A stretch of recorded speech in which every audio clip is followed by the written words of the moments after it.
ئیسلامی کوردستان بزانێت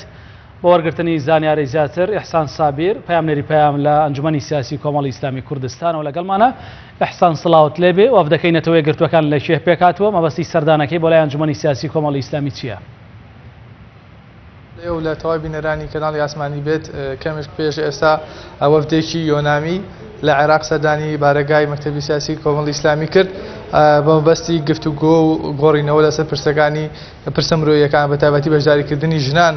لە کایە سیاسیەکاندا لە هەرێمی کوردستاندا بەگشتی بە پێی زانیاریەکانی من ئەم وەفدەی یۆنامی ئەمڕۆ سەردانی پارێزگاری سلێمانیان کردووە، دواتر سەردانی بزوتنەوەی گۆڕانیان کردووە، پاشان لە ئێستادا لە ئەنجومەنی سیاسی کۆمەڵی ئیسلامی لەگەڵ ئەندامانی ئەنجومەنی سیاسی و هەروەها ئەنجومەنی سەرکردایەتی لە کۆبوونەوەدان بۆ تاوتێکردنی ئەو پرسانەی کە ئەو وەفدە دەیانەوێت لە هەرێمی کوردستان تاوتێ بکات و بڕیاریشە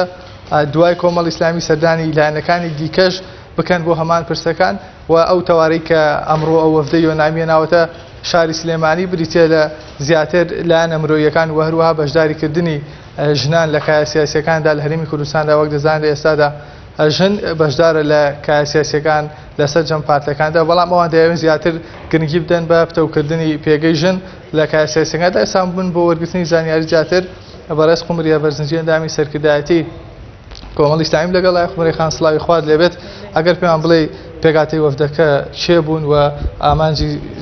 ئامانجیان چێ لە سەردانکردنی کۆمەڵی ئیسلامی و لەگەڵ ئێوە کۆبوونەتەوە. بەناوی خۆی گەورە و میهرەبان،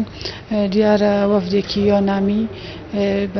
لەگەڵ بە هاوکاری گروپی ئاشتی سەردانی لایەنە سیاسیەکان دەکات و ئەمڕۆ لە سەردانی بارەگای مەکتەبی سیاسی کۆمەڵی ئیسلامیان کردووە و ئێمەش وەکو مەکتەبی سیاسی پێشوازیمان لێکردن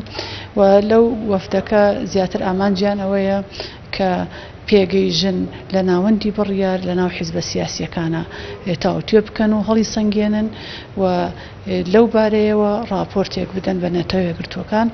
و ئێمەش بەڕاستی لە مانگی سێدا کۆمەڵی ئیسلامی بەشدارێکی کارایی هەبوو لەو کۆبوونەوە فراوانەی کە یۆنامی بە هاوکاری گروپی ئاشتی لە هەولێر سازی کرد لەگەڵ لایەنە سیاسیەکانە و کۆمەڵی ئیسلامی لە پێگەیەکی باڵادا بەشداری ئەو کۆبوونەوەی کرد کە ئەمە خۆی جێیبایەخی یۆنامی بوو کە بەدەمەوە هاتنی کۆمەڵی ئیسلامی لەو ئاستە بەرزەدا نیشانەی ئەوەیە کە گرنگی بە پێگەی ژن ئەدا لە کایەی سیاسی بە تایبەت لە ناوەندی بڕیارە و ئێستاش لە گفتوگۆداین لەگەڵ یۆنامی پرسیار لە بەشداری ژن لە سەرجەم